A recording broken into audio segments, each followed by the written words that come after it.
Hello friends प्रसाद academy रे आपनको स्वागत जनाऊँगी। देखंतु Odisha subordinate staff selection commission तरफ फॉरेस्टर फॉरेस्ट गार्ड और एलआई रो मेरिट लिस्ट आसी जायछि जोटा कि फिजिकल पाई।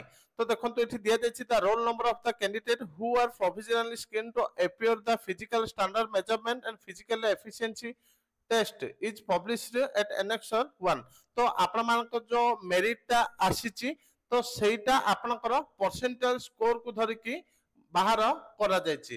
तो इटा गोटे इंपोर्टेंट अपडेट थिला। तो जो माने भी पीडीएफ ता निजे पढिया पय चाहउचंती तो आपण माने हम टेलीग्राम चैनल जोटा कि प्रसाद एकेडमी रे ए पीडीएफ ता दिया जायछि। आपण माने से चैनल रे जॉइन होंतु जार लिंक वीडियो डिस्क्रिप्शन रे दिया जायछि।